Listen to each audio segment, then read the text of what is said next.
প্রিয় ভাইরা, বিশ্বনবী মুহাম্মদ রাসূলুল্লাহ যখন এই পৃথিবীতে আগমন করলেন, তখন সেই সমাজের মধ্যে মানুষগুলো কেমন ছিল? একজন মানুষের যৌবিক চাহিদা পূরণ করার জন্য একজন নারীর প্রয়োজন।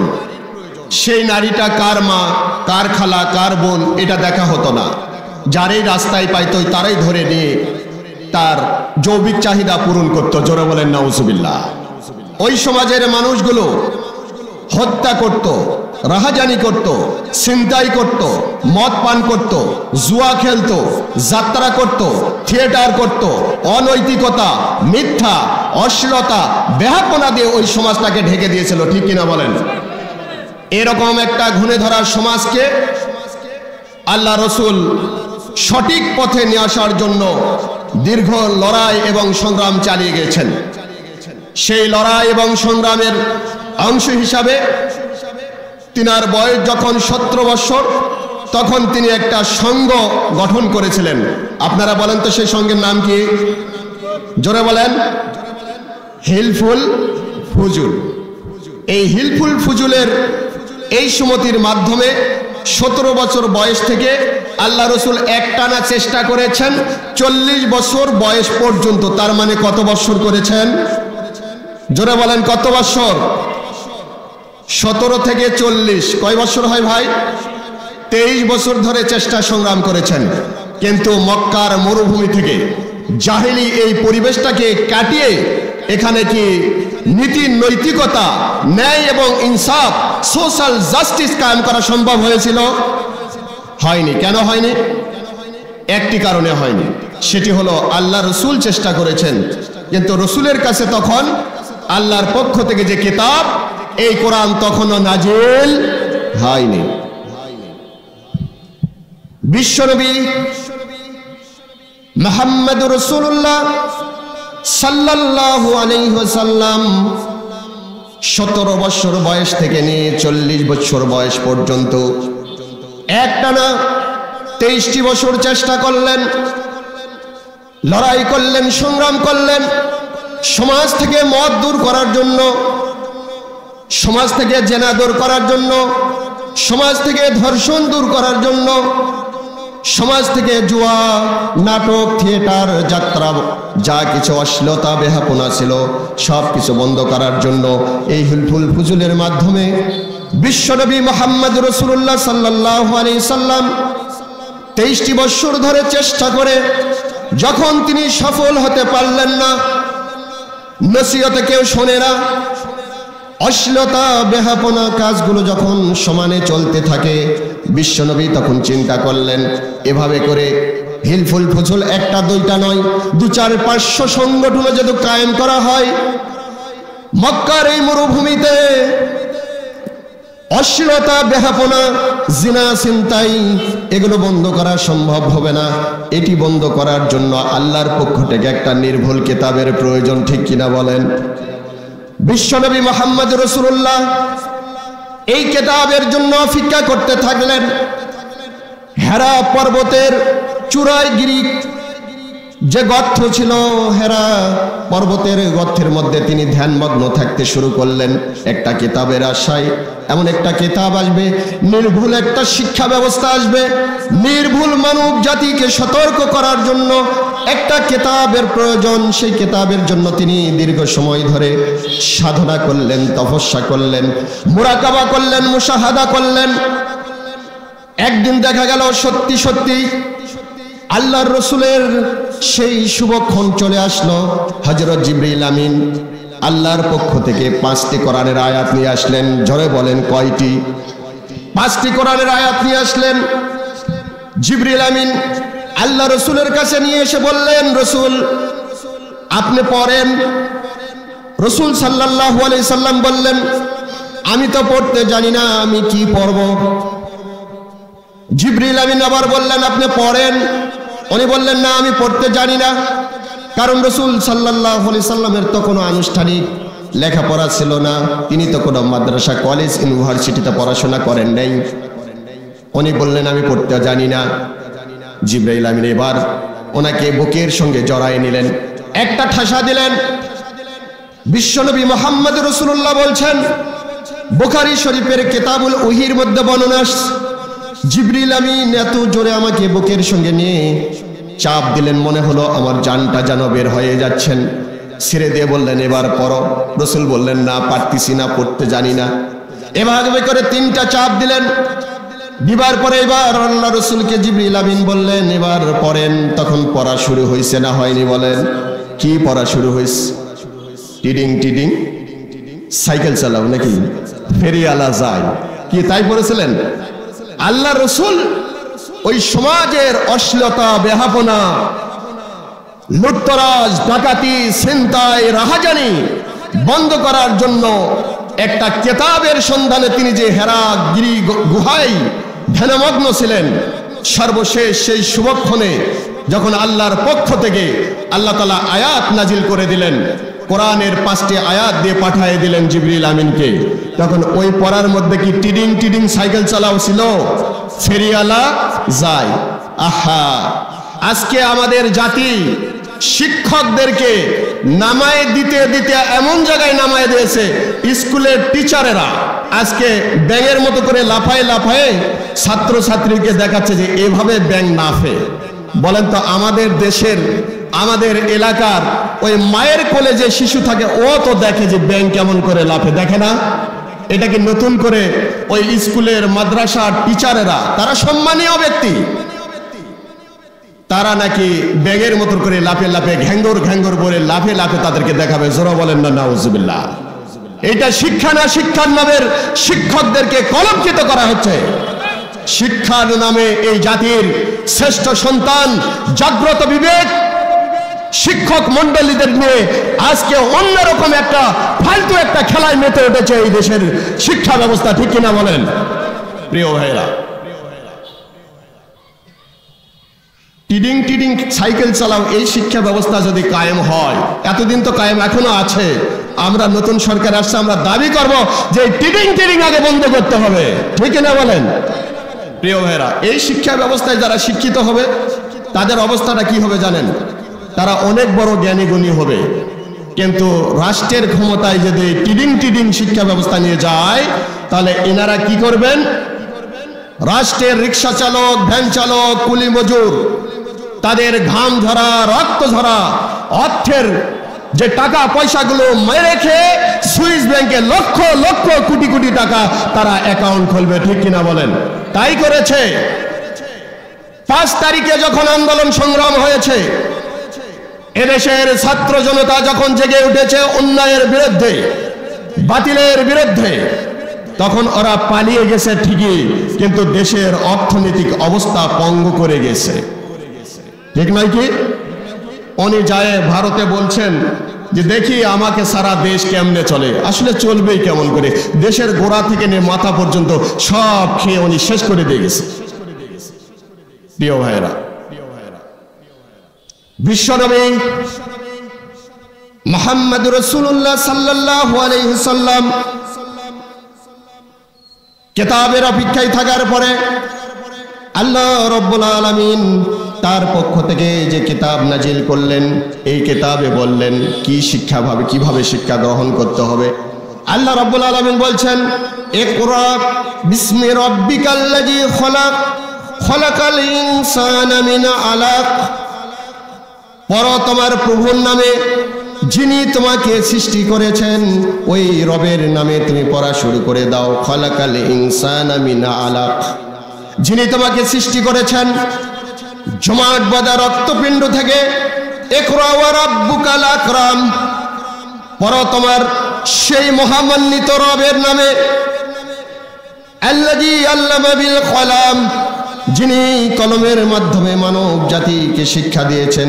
ওয়া আল্লামাল ইনসানা মা লাম ইয়ালাম, মানব জাতিকে এমন জ্ঞান শিক্ষা দেওয়া হয়েছে ওহীর মাধ্যমে, কোরআনের মাধ্যমে, যে জ্ঞান মানুষ এতদিন পর্যন্ত জানতো না, যার কারণে সমাজে অশ্লীলতা, বেহাপনা, ছিনতাই, রাহাজানি, চুরি, ডাকাতি, জিনা, ব্যভিচার, যাত্রা, থিয়েটার, অন্যায়, অবিচার চলে। এগুলোকে বন্ধ করার জন্য এমন একটা শিক্ষা ব্যবস্থার কথা বলা হলো, যে শিক্ষা ব্যবস্থার মাধ্যমে এমন একটা জাতি গঠন হবে, যে জাতি এতদিন পর্যন্ত এই ইলম জানতো না, এই জ্ঞান জানতো না।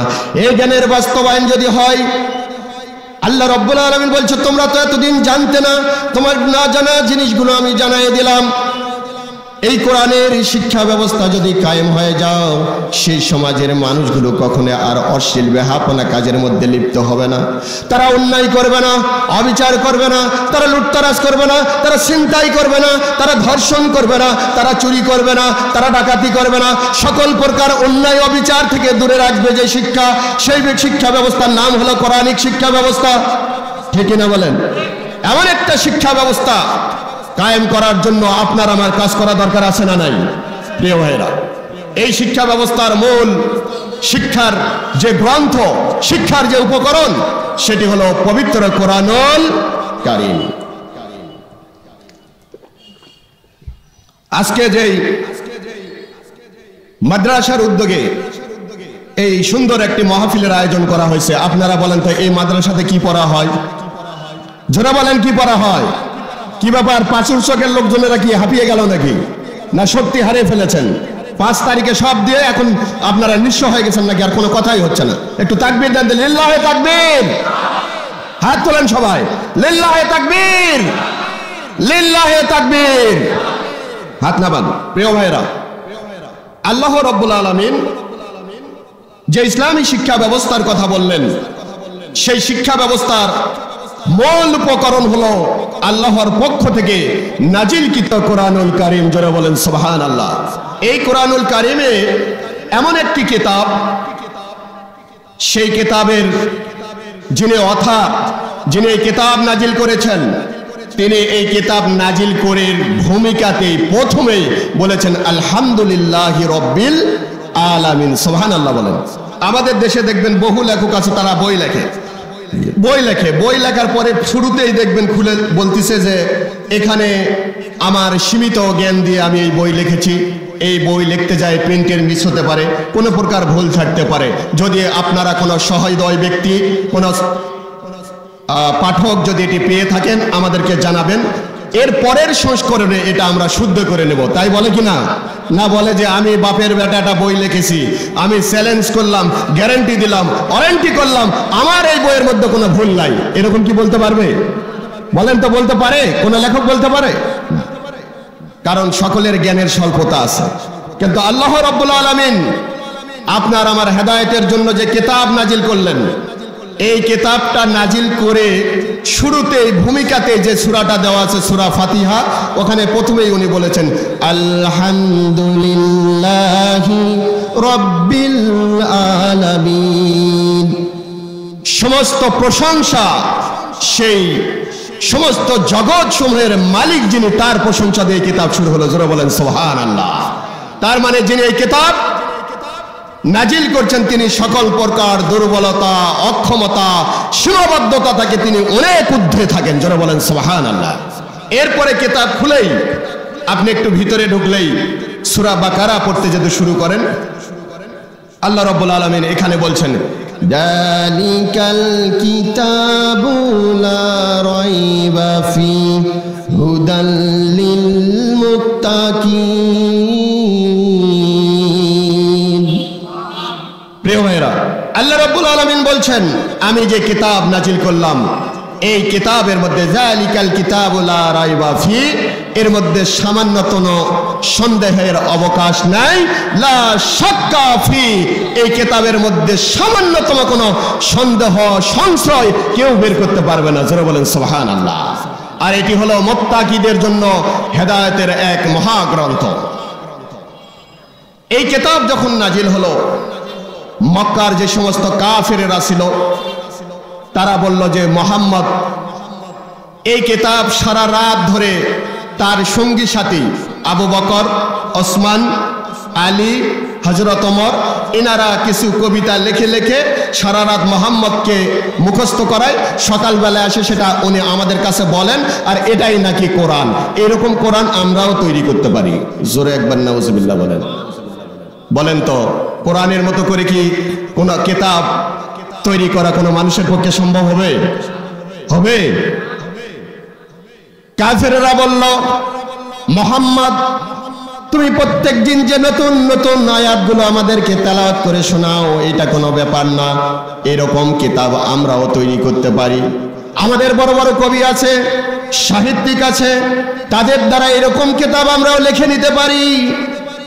তাদের এই কথার জবাবে রব্বুল আলামিন কোরআনুল কারীমের মধ্যে আয়াত নাজিল করে দিলেন। মুহাম্মদ সাল্লাল্লাহু আলাইহি সাল্লামের উপর আয়াত নাজিল হলো, ওয়া ইন কুনতুম ফি রাইবিম মিম্মা নাযালনা আলা আবদিনা ফাআতু বিসূরাতিম মিন মিসলি ওয়াদউ শুহাদাআকুম মিন দুনিল্লাহি ইন কুনতুম সাদিকিন। আল্লাহ রাব্বুল আলামিন বললেন, নবী হে, ওই কাফেররা যদি সন্দেহ করে, ওরা যদি বলে তোমার উপর যে কিতাব নাজিল করা হয়েছে এই কিতাবের মতো করে ওরাও কিতাব তৈরি করতে পারবে, কোরআন রচনা করতে পারবে, আমি রব্বুল আলামিন তাদেরকে চ্যালেঞ্জ করলাম, ইন কুনতুম ফি রাইবিম মিম্মা নাযালনা আলা আবদিনা, হে মক্কার কাফেররা, তোমরা যারা বলছো আমরাও কিতাব রচনা করতে পারি, আমি রব্বুল আলামিন আমার বান্দার প্রতি নাযালনা আলা আবদিনা, আমার গোলাম মুহাম্মদ রাসূলুল্লাহ সাল্লাল্লাহু আলাইহি সাল্লামের প্রতি যে কোরআন নাজিল করেছে, যে কিতাব নাজিল করেছে, এরকম করে ফাতু বিসূরাতিম মিন মিসলি, এরকম করে একটা বড় সূরা নয়, সূরা বাকারার মতো করে কোনো সূরা লাগবে না, সূরা ইমরানের মতন সূরা দরকার নাই, সূরা নিসার মতো দরকার নাই, সূরা মারিয়াম, সূরা বনি ইসরাইলের মতো বড় বড় সূরা তৈরি করা তোমাদের দরকার নাই। তোমরা যেহেতু বলছো এইটা মুহাম্মদ রচনা করেছে, তাহলে এই মুহাম্মদের সঙ্গী সাথীরা তো মানুষ, সে তো মানুষ, সে যদি রচনা করে তোমরাও তো মানুষ, তোমাদের মধ্যে তো বড় বড় কবি আছে, সাহিত্যিক আছে, তাহলে যাও ফাতু বিসূরাতিম মিন মিসলি, এই কোরআনের মতো করে ছোট্ট একটা সূরা তৈরি করে নিয়ে আসো, সূরা ইখলাসের মতো করে, সূরা কাউসারের মতো করে, সূরা নাস ফালাকের মতো করে ছোট্ট একটা সূরা তৈরি করে নিয়ে আসে, তোমরা দেখাও দেখি কেমন করে কোরআন মানুষ রচনা করতে পারে। বলেন তো এটা কি পারা সম্ভব? সম্ভব? কিছুতেই সম্ভব নয়। আল্লাহ রাব্বুল আলামিন যখন তাদেরকে চ্যালেঞ্জ করে বললেন, ওয়াদউ, তোমরা ডাকো, শুহাদাকুম মিন দুনিল্লাহ ইন কুনতুম সাদিকিন, তোমাদের দাবি অনুযায়ী যদি তোমরা সত্যবাদী হয়ে থাকো, তাহলে তোমরা তোমাদের বোনা গোষ্ঠী যা আছে, 14 পুরুষ যা আছে, তোমাদের সমস্ত কবি সাহিত্যিক সবার সহযোগিতা নাও। মিন দুনিল্লাহ, শুধু আল্লাহর কিতাবের সহযোগিতা নিতে পারবা না, যেহেতু এই কিতাবের ব্যাপারেই তোমাদের আপিল। আল্লাহর কিতাব বাদ দিয়ে, আল্লাহ রাব্বুল আলামিনকে বাদ দিয়ে তোমরা সবাই মিলে চেষ্টা করো। ওই সমাজের আবু জেহেল, ওই সমাজের আবু লাহাব, ওই সমাজের উতবা, ওই সমাজের সাইবা, সকল কাফেরগুলো একত্রিত হয়ে সিদ্ধান্ত নিল ওকাজ নামে যে মেলা হবে, এই মেলায় কাফেরদের একটা সমাবেশ হবে। এই সমাবেশে বড় বড় কাফেরদেরকে একত্রিত হতে বলা হলো। সবাই যখন একত্রিত হলো, বলল, ভাইয়েরা আমার, আমরা সবাই মিলে চেষ্টা করব, আমাদের মেধা, আমাদের যোগ্যতা, আমাদের মনন দিয়ে কোরআনের মতো করে ছোট্ট একটা সূরা যদি কোনো রকমে রচনা করতে পারি, তাহলে মুহাম্মদের উপর যে কোরআন নাজিল হয়েছে এই কোরআনটাকে আমরা সন্দেহযুক্ত করতে পারবো। জোরে বলেন নাউজুবিল্লাহ। তার মানে কোরআন নিয়ে সন্দেহ সৃষ্টি করার লোক ওই যুগে ছিল না? ছিল না? ছিল না? ছিল না? আজকেও আসারা নাই। কোরআনুল কারীমে কথা বলা, কোরআনের বিরুদ্ধে কথা বলা, কোরআনের বিরুদ্ধে আইন পাশ করা, কোরআনের যারা ধারক বাহক, যারা আলেম ওলামা রয়েছে তাদেরকে এক এক করে ফাঁসি দিয়ে কোরআনের পথ বন্ধ করা, কোরআনের রাস্তা বন্ধ করা, কোরআনের দাওয়াত বন্ধ করা, কোরআন শূন্য দেশ, কোরআন শূন্য সমাজ তৈরি করার ষড়যন্ত্র আছে না নাই বলেন? প্রিয় ভাইয়েরা আমার, এটা নতুন কোনো কাজ না। ওই সমাজের আবু জেহেল, উতবা, সাইবা, তারা এই কোরআনকে নিয়ে প্রশ্ন তোলার জন্য তারা চেষ্টা করেছেন। ওরা চলে গেছে। আজকে আবু জেহেল নাই, আজকে আবু লাহাব নাই, আজকে উতবা নাই, সাইবা নাই, কিন্তু তাদের উত্তরসূরি বাংলাদেশ সহ গোটা পৃথিবীতেই সরে আছে। আছে না নাই বলেন? এরা সময়ে সময়ে জাগে ওঠে, এরা রাসূলুল্লাহর বিরুদ্ধে কথা বলে, এটা কোরআনের বিরুদ্ধে কথা বলে, এরা আলেম ওলামাদের বিরুদ্ধে কথা বলে। 5 তারিখের আগে, গত 5 আগস্টের আগে ইলেকট্রিক মিডিয়া, প্রিন্টিং মিডিয়া, সমস্ত মিডিয়াগুলোর মাধ্যমে গত 15-16 বছর ধরে একটি প্রচারই করা হয়েছে, এদেশের সবচেয়ে কুলাঙ্গার হলো যারা মাথায় টুপি দেয়। এদেশের সবচেয়ে কলঙ্কযুক্ত ব্যক্তি তারা যারা গায়ে জুব্বা পরে, যারা কোরআন পড়ে, যারা মাদ্রাসা চালায়, যারা মক্তব চালায়, যারা তাফসীর মাহফিল চালায়, যারা ওয়াজ করে, যারা আলেম, যারা ওলামা, যারা খতিব, যারা হাফেজ, যারা কোরআনের প্রেমিক, এরাই হলো এদেশের জন্য নাকি কলঙ্ক। জোরে বলেন না নাউজুবিল্লাহ। 5 তারিখের পরে আমরা দেখলাম যে কিসের কুলাঙ্গার, বাংলাদেশের শ্রেষ্ঠ সন্তান হলো কোরআনের পক্ষের সেই সমস্ত আলেম ওলামাগুলো, ঠিক কিনা বলেন? প্রিয় ভাইয়েরা, এরা ভুল পথে জাতিকে ডাইভার্ট করার জন্য, মিসগাইড করার জন্য চেষ্টা করেছে, কিন্তু আল্লাহ রাব্বুল আলামিন বলছেন ইউরিদুনা লিউতফিউ নূর আল্লাহ। ওরা মুখের ফুৎকার দিয়ে, ষড়যন্ত্রের বেড়াজাল দিয়ে ইসলামকে, কোরআনকে বন্ধ করতে চায়। আমি আল্লাহ চ্যালেঞ্জ করলাম, আমি আমার ইসলামের এই নূরকে অবশ্যই বিজয়ী করব, উদ্দেশিত করব। জোরে বলেন সুবহানাল্লাহ। ওয়ালাউ কারিহাল কাফিরুন, যদিও কাফেররা এটা অপছন্দ করে। প্রিয় ভাইরা, তো মক্কার কাফেররা সবগুলো একত্রিত হয়ে বলল যে কোরআনের মতো করে একটা সূরা আমরা তৈরি করার চেষ্টা করি। সকলে মিলে চেষ্টা করলো, দীর্ঘ সময় পার হয়ে গেল, কিছুতেই সম্ভব হলো না। তখন তারা ডিসিশন নিল যে যেহেতু কোরআনের মতো করে সূরা তৈরি করা গেল না, সেহেতু তারা একটা বক্তব্য দিল, গোপন বৈঠকে বক্তব্য, ওপেন বৈঠকে নয়, গোপন বৈঠকে বক্তব্য। কিন্তু সেই বক্তব্য আল্লাহ তাআলা ফলাও করে দিয়েছেন। জোরে বলেন সুবহানাল্লাহ। কি বলল তারা? তারা বলল লাইসা হাজা মিন কালামিল বাশার, এই কোরআন আসলে কোনো মানুষের তৈরি নয়, এটা আল্লাহর পক্ষ থেকে ঐশী বাণী, অবশ্যই মাস্ট বি এটা রব্বুল আলামিন আরশ আজিম থেকে, বাল হুয়া কোরআনুম মাজিদ, ওই লাউহে মাহফুজ থেকে নাজিল করা হয়েছে যে কিতাব, সেটাই হলো কোরআনুল কারীম। জোরে বলেন সুবহানাল্লাহ। কাফেররা যখন ব্যর্থ হলো,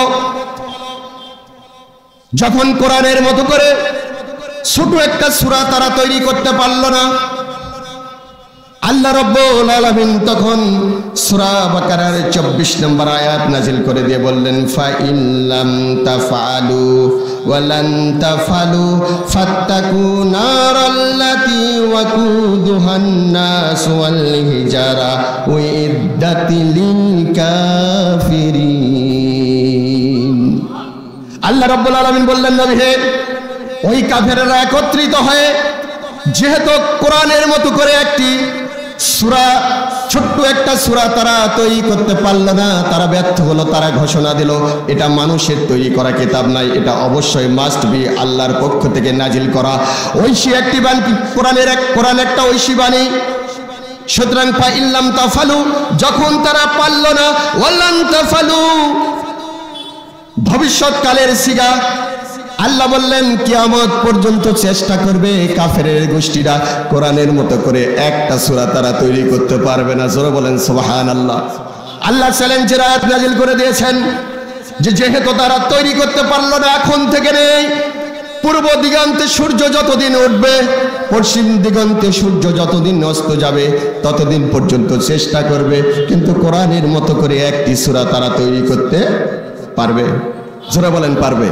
কোরআনুল কারীমে এমন একটা মহাগ্রন্থ, আল্লাহ নবী বলেছেন মান ক্বালা বিহি সাদাকা, যেই ব্যক্তি কোরআন দিয়ে কথা বলে সেই সবচেয়ে সত্য কথা বলে। সুবহানাল্লাহ বলবেন না?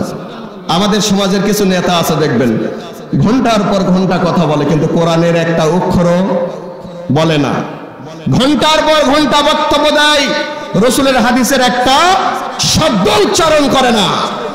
এই বক্তব্য কখনো সঠিক বক্তব্য হইতে, এই বক্তব্য কখনো জাতিকে সঠিক পথ নির্দেশনা দেওয়ার মতন বক্তব্য হইতে।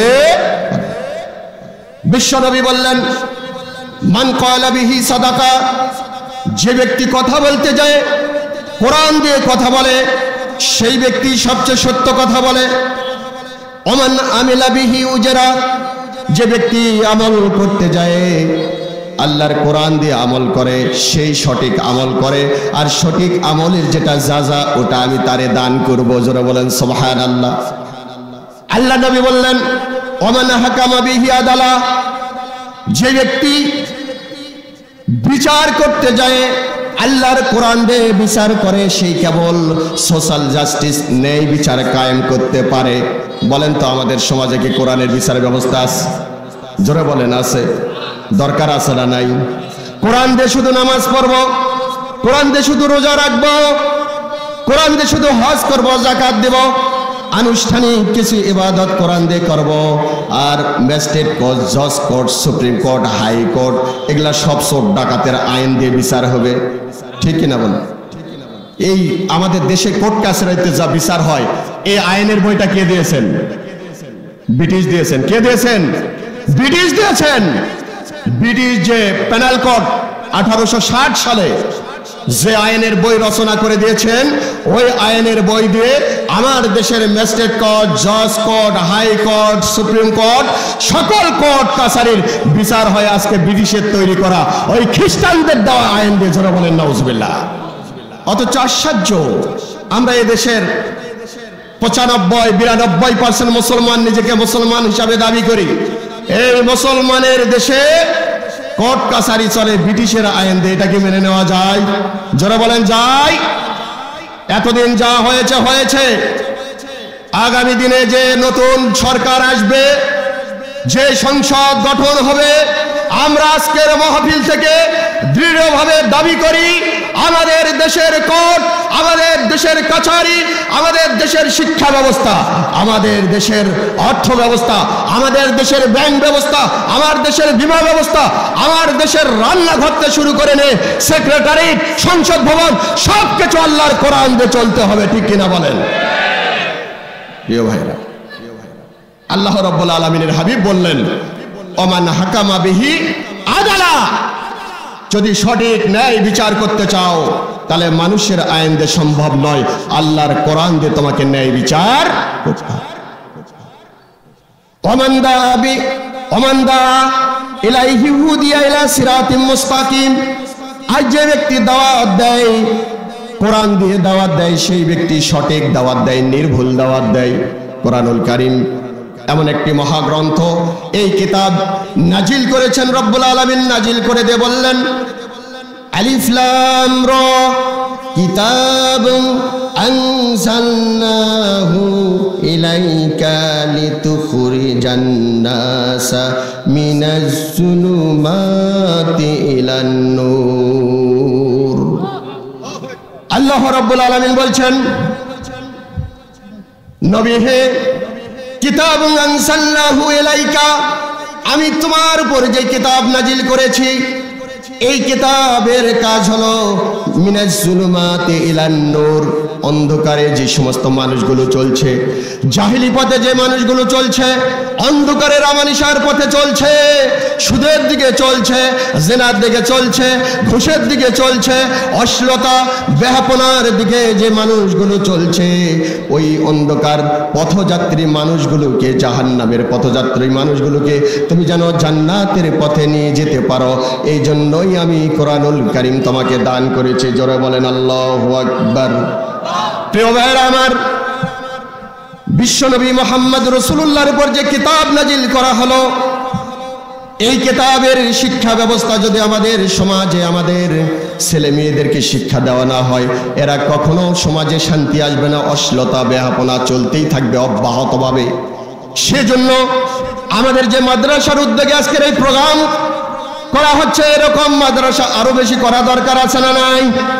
যেখানে কোরআনের শিক্ষা দেওয়া হবে, যেখানে হাদিসের শিক্ষা দেওয়া হবে, সেখানে আরো বেশি বেশি এরকম শিক্ষা প্রতিষ্ঠান তৈরি করার মাধ্যমে আল্লাহর কোরআনের প্রচারটা যদি করতে পারি, তাহলে প্রাথমিক শিক্ষা অন্তত প্রাইমারি লেভেলের শিক্ষাটা যদি দিতে পারি, এই ছাত্র পরবর্তীতে ঢাকা বিশ্ববিদ্যালয়ে গেলেও আর নাস্তিক হওয়ার সম্ভাবনা নাই।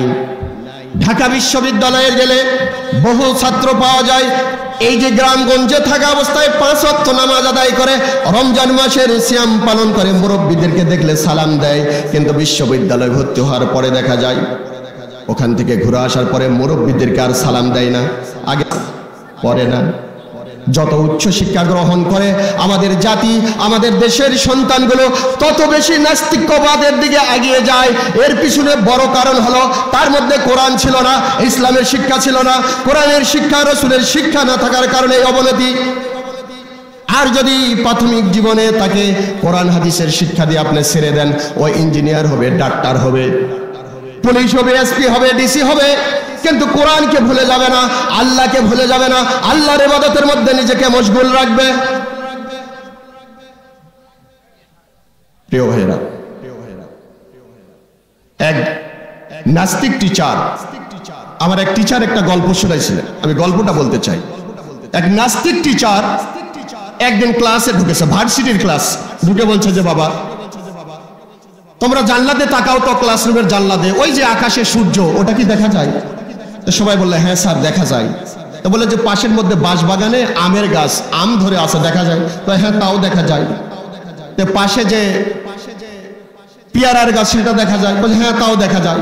বলছে এত শত দেখা যাচ্ছে, কিন্তু আল্লাহ যে আছে এটা দেখা যায়? জোরে বলেন নাউজুবিল্লাহ। নাস্তিকের টার্গেট দেখেন, ছাত্রদেরকে নাস্তিক বানার টার্গেট দেখেন।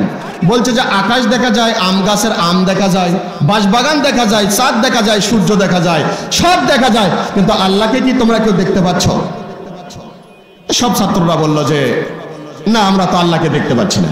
তো একজন ছাত্র চুপ করে আছে, ও কোনো কথা বলে না। তো স্যার বলল দেখো, আম গাছে আম আছে তাই আম দেখা যায়, বাঁশবাগান আছে তাই বাঁশবাগান দেখা যায়, আকাশে সূর্য আছে তাই সূর্য দেখা যায়, আকাশে চাঁদ আছে তাই চাঁদও দেখা যায়। আল্লাহ যদি থাকতো আল্লাহরেও দেখা যেত। জোরে বলেন নাউজুবিল্লাহ। বলেন তো আল্লাহরে দেখা যাবে? বলেন তো আল্লাহরে দেখার মতন চোখ আমাদের আছে? তো সবাই বলল স্যার, সবাই হ্যাঁ বলল। তো একজন ছাত্র বললেন যে স্যার আগে আসছেন, মঞ্চে আসে, বলছে স্যার আপনার কথার সাথে আমি একমত হব, তার আগে আপনি আমার একটা প্রশ্ন একটু সুযোগ দেন।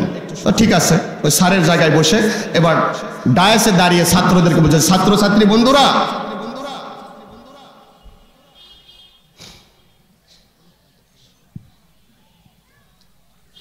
আচ্ছা তো বললো যে ছাত্রছাত্রী বন্ধুরা, এই যে স্যার আমাদেরকে একটা থিওরি দিল, আপনারা দেখেন তো স্যারের মাথায় চুল আছে, এটা কি দেখা যায়? সবাই বললো হ্যাঁ দেখা যায়। বললো যে স্যারের যে কান আছে এটা দেখা যায়? ও দেখা যায়। নাক আছে দেখা যায়? দেখা যায়। ঠোঁট আছে দেখা যায়? যায়।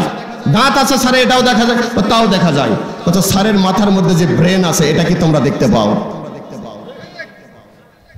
সবাই বললো যে না, এটা তো দেখা যায় না।